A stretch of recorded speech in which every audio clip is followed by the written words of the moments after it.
Welcome back for another deep dive. And today we're exploring the Lesser Invoking Ritual of the Pentagram. Oh, interesting. Ever heard of it? Yeah, I have. It's not as well known as its banishing counterpart, the LBRP, Right.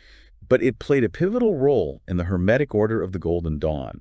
In Interesting. fact, it was a primary practice for members of their outer order. Really? Yeah, So instead of like pushing energy away like in the banishing ritual, this one's all about pulling those specific forces in. yes, it's about actively invoking those forces, and the way it does that is incredibly intricate and visually rich. Yeah, that's what I'm excited to unpack. Our source material outlines a pretty detailed sequence for this ritual. The first part involves two other rituals, the Kabbalistic cross and the fourfold breath. Right, think of those as foundational practices. Okay. The Kabbalistic cross helps you establish a connection with the divine, aligning yourself with a flow of energy that runs from the highest realms down to the earth and back up again. And the fourfold breath is all about regulating your own energy, bringing yourself into a balanced state. So they essentially set the stage for the main event. Exactly. Then we get to the heart of the LIRP, the creation of the pentagrams. One in each cardinal direction, starting in the east. And it's not just drawing the pentagrams right. There's more to it. It is about drawing them but with intention, and Yeah. charging them with divine energy by vibrating specific Hebrew names of God. Okay, so in the East, the name used is YHVH, the Tetragrammaton.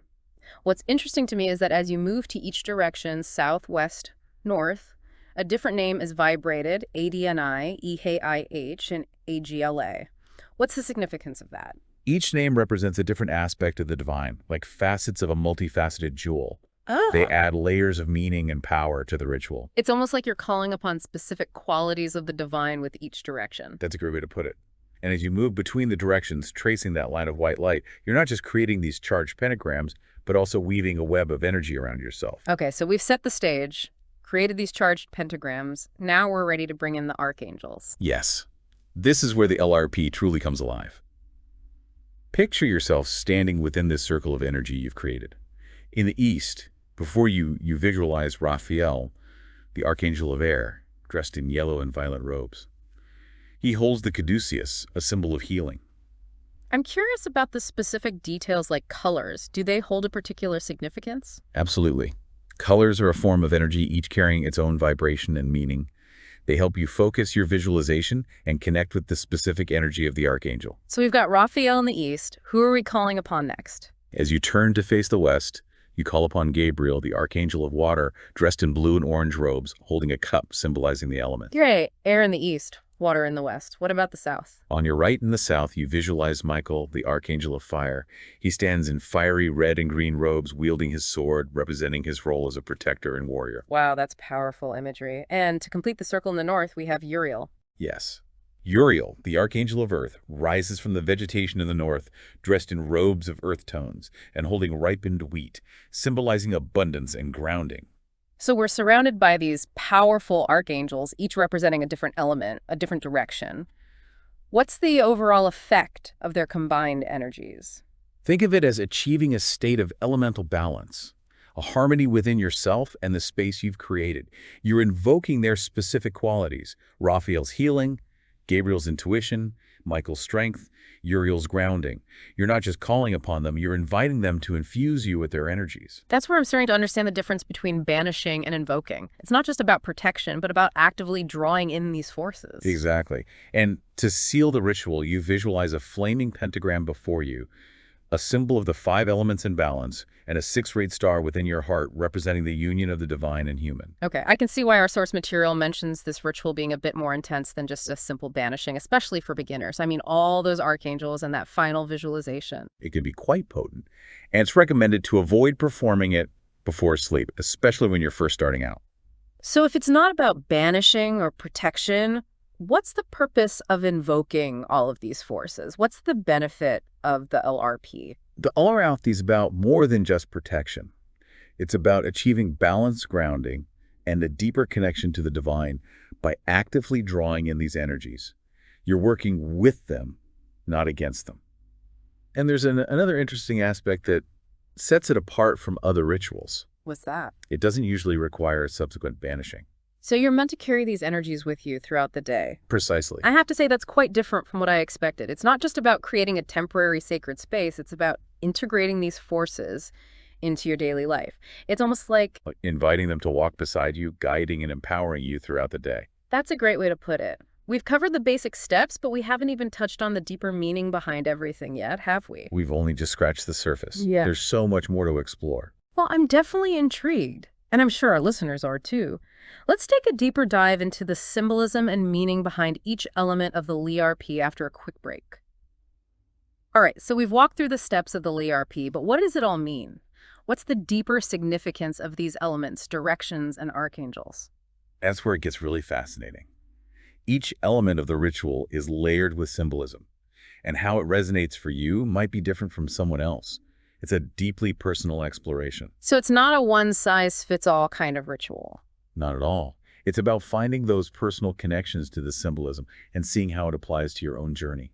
Could you give me an example? How could someone personalize this ritual? Let's consider Raphael, the Archangel of Air. He's associated with healing communication and mental clarity. If you're going through a difficult time or you're feeling stuck creatively invoking, Raphael could bring a shift in those areas. So you're not just calling upon him for general help, you're being specific with your intention, focusing on the qualities you need most. Exactly. And you can approach each of the archangels this way. Gabriel, with his connection to water, can help with emotional healing intuition and navigating relationships. We've talked about the visual aspect of the ritual and these symbolic meanings. What about the practical applications? How might working with these forces actually manifest in everyday life? Think of it as having access to different types of support tailored to your needs. If you're facing a tough decision, calling upon Michael with his strength and courage could give you the resolve to move forward. Or if you're feeling scattered and disconnected, Uriel with his grounding energy could help you feel more centered and present. So it's like creating a spiritual support team. That's a wonderful analogy. Each archangel offers unique strengths, and as you practice the LIRP, you begin to develop a deeper understanding of how to work with their energies. Okay, we've talked about the archangels, but you mentioned earlier that we hadn't touched upon the pentagram itself. What's its significance in all of this? The pentagram is a symbol rich with meaning. It represents the 5 elements, earth, air, fire, water, and spirit, with spirit symbolized by the top point ruling over the physical elements. And there's the representation of the human form too, right? With arms and legs outstretched. Yes, it connects us to the concept of the microcosm reflecting the macrocosm, humanity, as a reflection of the divine. So when you're drawing these pentagrams during the LIRP, you're not just creating shapes, you're invoking a whole web of symbolism. Exactly. It's important to remember that in this ritual you're invoking pentagrams with a single point facing upwards. That's different from the banishing pentagrams used in the LBRP where the 2 points are facing upwards. What's the significance of the direction? The direction of the point is key. In the LIRP, the single upward point symbolizes drawing divine energy down into the physical realm. So it's like bringing heaven down to earth. It's about aligning yourself with those higher forces, inviting them to integrate into your life in a tangible way. So the ORP isn't just about going through the motions, it's about understanding those deeper intentions behind each element of the ritual. That's what truly unlocks its power. That's a great point. The true power lies in understanding and connecting with the symbolism, rather than just memorizing steps. We've also talked about the Hebrew names of God that are vibrated during the ritual, YHVH, ADNI, EHI, AGLA.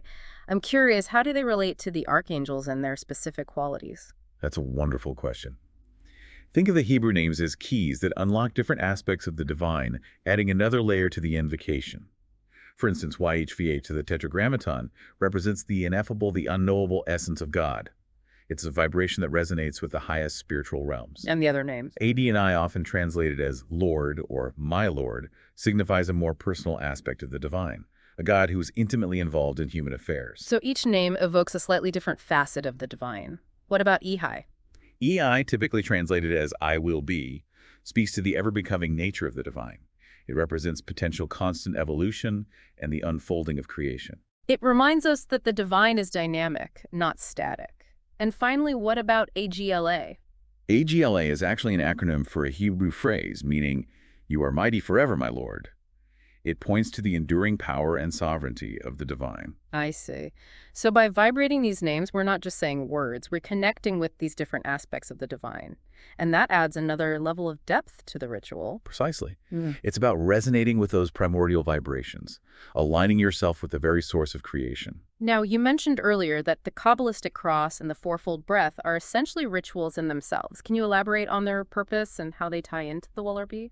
Think of the Kabbalistic cross as a way to establish your connection to the flow of divine energy, aligning your own being with the cosmos. You're drawing down divine light and grounding it within yourself. This sets the foundation for the rest of the ritual. And the fourfold breath, what's its role? The fourfold breath helps you regulate your own energy, bringing a sense of balance and focus. It prepares you for the work of the LRP. So before you even begin drawing pentagrams or invoking archangels, you're establishing a connection to the divine and harmonizing your own energies. Exactly. These foundational practices are essential for creating the right energetic space for the LIRP. This is fascinating, and I'm sure it's sparked a lot of questions for our listeners. But before we jump into that, let's take a moment to recap what we've covered so far. Okay, so we've walked through the steps of the LIRP and explored the symbolism and even touched on some of the practical applications. But I'm sure our listeners have questions. Oh, I bet. Yeah, so for someone who's completely new to this, where would they even begin? That's a great question. I think the most important thing is to approach the practice with reverence and respect. Remember, you're working with some powerful energies here. So it's not something to just jump into without any preparation or understanding. Exactly. Take the time to study the ritual, understand the symbolism, the meaning behind each element. There are plenty of resources available, books, articles, even online communities where you can learn from more experienced practitioners. So it's about doing your homework first, not just diving in blindly. Precisely. It's not just about memorizing the steps or vibrating the names. It's about cultivating a connection to those energies. Right. And you mentioned earlier the importance of visualization. Do you have any tips for creating those clear images of the archangels? Visualization is a skill that can be developed with practice. Spend some time meditating on the image of each archangel. Their colors, their symbols, their specific energy. You might even find artwork or statues that resonate with you and use those as a focal point. So it's about engaging all the senses, not just the visual. Yes, it's about creating a full sensory experience in your mind's eye. And remember, there's no one right way to do it. It's about finding what works best for you. Now, I have to admit, the Hebrew names are a bit intimidating for me. Any advice for someone who might struggle with the pronunciation? I understand Hebrew could be a little tricky, but there are resources available to help with pronunciation. Audio recordings, pronunciation guides, even online tutorials. So it's worth putting in the effort to get it right. Absolutely. The vibration of those names is an integral part of the ritual. It's about connecting with those primordial energies. So the closer you can get to the correct pronunciation, the stronger that connection will be. Earlier, we touched on the Kabbalistic cross and the fourfold breath being rituals in their own right. For someone who wants to explore them further, where would they start? There are excellent books and articles dedicated to both practices. Those would be great places to start. The Kabbalistic cross is a powerful way to center yourself and align with divine energy, while the fourfold breath helps to regulate your breathing and bring you into a balanced state. Mastering these techniques will greatly enhance your experience of the LIRP. So it's about layering those practices, building upon that foundation. Exactly. It's a journey of exploration and discovery, and each step you take deepens your understanding and connection to the energies you're working with. This has been a fascinating deep dive. Any final thoughts for our listeners before we wrap up?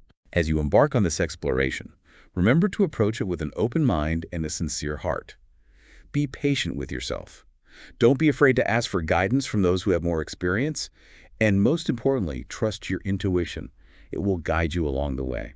Wonderful advice. Thanks for joining me on this journey into the Lesser Invoking Ritual of the Pentagram. It's a practice that invites us to engage with those subtle energies of the universe and to step into a deeper connection with the divine. Until next time, keep seeking, keep learning, and keep exploring.